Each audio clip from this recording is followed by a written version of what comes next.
Voice of Marketing, in touch with positive people. Power of retailer 66ാമത്തെ ചാപ്റ്ററിലേക്ക് ഏവർക്കും ഹൃദ്യമായ സ്വാഗതം. ഞാൻ ജയകൃഷ്ണൻ. ഇന്ന് നമുക്ക് റീറ്റെയിൽ മാർക്കറ്റിങ്ങിൻ്റെ പുതിയൊരു മാർക്കറ്റിംഗ് സ്ട്രാറ്റജി, ഒരു മാർക്കറ്റിംഗ് തന്ത്രം, എങ്ങനെ ഈ റീറ്റെയിൽ മാർക്കറ്റ് ഡിജിറ്റൽ മാർക്കറ്റിങ്ങിൻ്റെ പ്ലാറ്റ്ഫോമുകളെ, ഓൺലൈൻ പ്രോഡക്റ്റ് ഡെലിവറി സംവിധാനം വീട്ടിലെത്തിച്ചു കൊടുക്കുന്ന അതിനെ എങ്ങനെ കോമ്പറ്റ് ചെയ്യാൻ റെഡിയായിട്ട് ഒരു റീറ്റെയിലർ ഇനി ഒരുങ്ങിയിരിക്കണം എന്നതിനെക്കുറിച്ചിട്ടാണ്. പല റീറ്റെയിലേഴ്സും ഓൾറെഡി ഇത് പരീക്ഷിച്ച് സക്സസ് ആയിരിക്കുന്നതാണ്. നമുക്ക് ആ ഒരു ചെറിയ 2 കാര്യങ്ങളെക്കുറിച്ചിട്ട് ഇന്നത്തെ എപ്പിസോഡിൽ സംസാരിക്കാം. നമുക്ക് അറിയാവുന്നതുപോലെ online marketing, digital marketing strong ആയി ഓരോ ദിവസം ഓരോ കസ്റ്റമറുടെ വീട്ടുമുറ്റത്തേക്ക് എത്തിക്കൊണ്ടിരിക്കുകയാണ് പ്രോഡക്റ്റുകളുമായിട്ട്. ഈ ഒരു സാഹചര്യത്തിൽ ഒരു റീറ്റെയിലർ എങ്ങനെ ഇതിനെ കോമ്പറ്റ് ചെയ്യേണ്ടിയിരിക്കുന്നു, ഈ ഒരു കാര്യത്തെക്കുറിച്ചിട്ടാണ് ഇന്നത്തെ എപ്പിസോഡിൽ സംസാരിക്കുന്നത്. ഒരു കാര്യം കൃത്യമായിട്ട് പറയാം, ഉറപ്പായിട്ടും ഹോം ഡെലിവറി സംവിധാനങ്ങൾ ഏകദേശം 80% റീറ്റെയിലേഴ്സും ആരംഭിച്ചു കഴിഞ്ഞിരിക്കുന്നു. ഒരു പ്രോഡക്റ്റ് പർച്ചേസ് ചെയ്യാൻ വൈഫ് ആൻഡ് ഹസ്ബൻഡ് ഒരു ഷോപ്പിലെത്തുകയാണെങ്കിൽ ഉറപ്പായിട്ടും അവർ പറഞ്ഞു കഴിഞ്ഞിരിക്കുന്നു, ഫോൺ നമ്പർ, അഡ്രസ്സ്, ലൊക്കേഷൻ അയച്ചു തന്നേക്കൂ, ഞങ്ങളുടെ സപ്ലയർ, റീറ്റെയിൽ ഷോപ്പിൻ്റെ സപ്ലയർ നിങ്ങളുടെ വീട്ടുമുറ്റത്ത് പ്രോഡക്റ്റ് എത്തിച്ചേരും. വളരെ ഹാപ്പിയാവും ആ കസ്റ്റമർ. കാരണം അവർ കാറിനകത്ത് കയറി ഫാമിലിയായിട്ടാണ് വന്നിരിക്കുന്നതെങ്കിൽ സുഖമായിട്ട് പോയി ഒരു ഷോപ്പിംഗ് നടത്തി ഒരു ഹോട്ടലിൽ കയറി ഫുഡ് കഴിച്ചിട്ട് വീട്ടിലേക്ക് പോകാനുള്ള സമയമുണ്ട്. ഇത് ഡിക്കിക്കകത്ത് ഇട്ട് അല്ലെങ്കിൽ സീറ്റിനകത്ത് വെച്ചിട്ട് ഇത് കൊണ്ട് നടക്കേണ്ട കാര്യമില്ല. ആ സംവിധാനങ്ങൾ ഒരു റീറ്റെയിലർ എങ്ങനെ അത് ഒരു മാർക്കറ്റിങ്ങിൽ, ലീഡ്സ് ക്രിയേഷനിൽ എങ്ങനെ ഉണ്ടാക്കി, കൂടുതൽ ഒരു റീറ്റെയിലർ എങ്ങനെ ലീഡ് ക്രിയേഷൻ, പുതിയ കസ്റ്റമർ റീറ്റൻഷന് വേണ്ടി എങ്ങനെ ഉപയോഗിക്കുന്നു.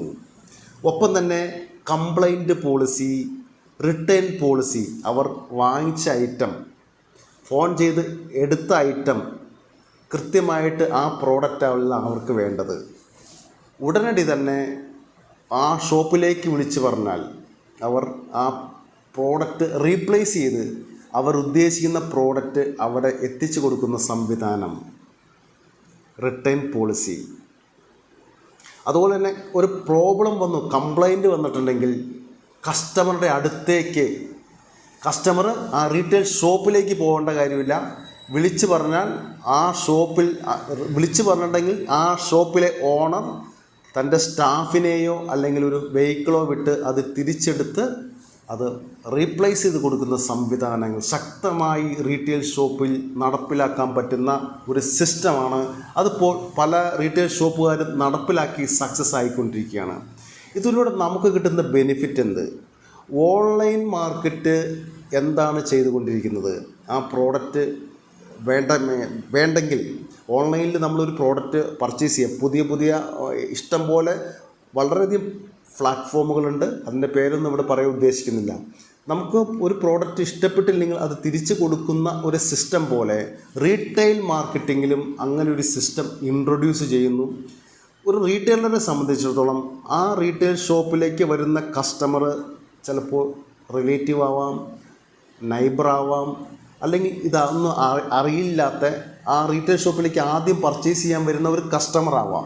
അവർക്കെല്ലാം ആ പ്രോഡക്റ്റ് മാറ്റിക്കൊടുത്ത്, കംപ്ലൈൻറ്റ് വന്നാൽ റീപ്ലേസ് ചെയ്ത് കൊടുത്ത് ആ കസ്റ്റമറെ റിട്ടൻഷൻ ചെയ്യാൻ വീണ്ടും ആ ഷോപ്പിലേക്ക് വാക്യം ചെയ്യപ്പെടുമ്പോൾ, അങ്ങനെ വാക്യം ചെയ്ത് പർച്ചേസ് പിന്നെയും കൂടുമ്പോൾ എന്തിനാണ് ഓൺലൈൻ പ്ലാറ്റ്ഫോമിനെ ആശ്രയിക്കുന്നത്? ഓൺലൈൻ പ്ലാറ്റ്ഫോമിൽ ഒരു പ്രോഡക്റ്റ് പർച്ചേസ് ചെയ്തിട്ടുണ്ടെങ്കിൽ അതിന് ഗ്യാരണ്ടി പോളിസി, ആ കമ്പനി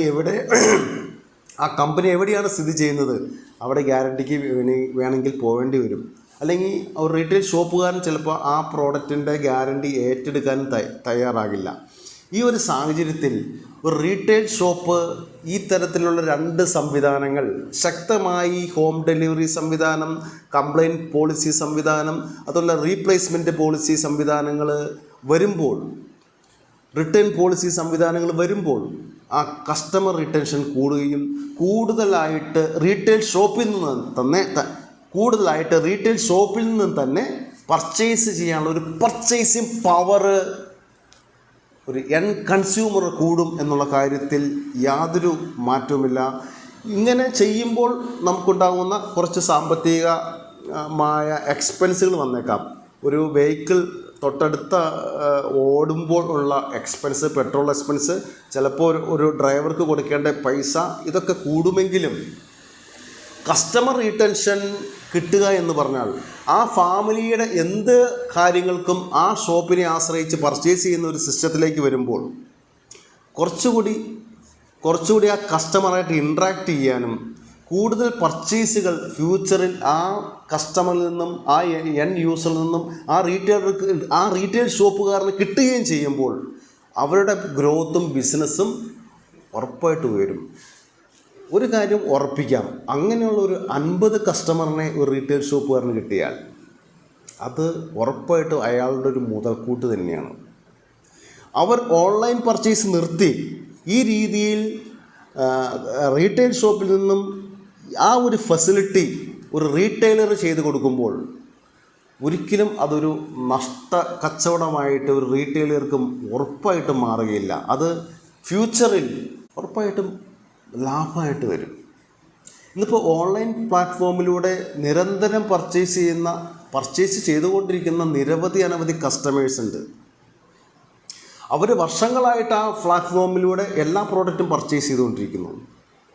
ഈ ഒരു അവസ്ഥയിൽ ഈ ഒരു 3 ഏരിയകൾ, ഹോം ഡെലിവറി സംവിധാനവും റിട്ടേൺ പോളിസി സംവിധാനവും കംപ്ലൈൻറ്റ് പോളിസി സംവിധാനവും വളരെ ശക്തമാക്കി ഒരു റീറ്റെയിലർ കസ്റ്റമറുടെ മുന്നിലേക്ക് എത്തിയാൽ റീറ്റെയിൽ ഷോപ്പിലേക്ക് വരുന്ന യൂസറിന് പകരം അവർക്കുള്ള സർവീസ് ഇവർ ചെയ്യുന്ന പോലെ തന്നെ ഇവരെ കോമ്പറ്റ് ചെയ്തുകൊണ്ട് തന്നെ, ഓൺലൈൻ മാർക്കറ്റുകാരെ കോമ്പറ്റ് ചെയ്തുകൊണ്ട് തന്നെ അവരുടെ വീടുകളിലേക്ക് എത്തിക്കുന്ന ഒരു സംവിധാനത്തിലേക്ക് വരുമ്പോൾ ഉറപ്പായിട്ടും ആ കസ്റ്റമർ ഉറച്ചു നിൽക്കും. അങ്ങനെ ഒരു 100 കസ്റ്റമറെ നിങ്ങൾക്ക് ഉണ്ടാക്കിയെടുക്കാൻ സാധിച്ചാൽ, അവരായിട്ട് റാപ്പ് ബിൽഡപ്പ് ചെയ്യാൻ സാധിച്ചാൽ ഈ ബിസിനസ്, റീറ്റെയിൽ ബിസിനസ് ശക്തമായിട്ട് തന്നെ മുന്നോട്ട് പോവുകയും അത് പുതിയ ഒരു മാറ്റത്തിന് തുടക്കം കുറിക്കും എന്നുള്ള കാര്യത്തിൽ യാതൊരു സംശയവുമില്ല. Changes is not a progress, but progress is the changes. ഒരു മാറ്റം ഒരു ഉയർച്ചയല്ലെങ്കിലും ഉയർച്ച ഒരു മാറ്റമാണ്. All the best.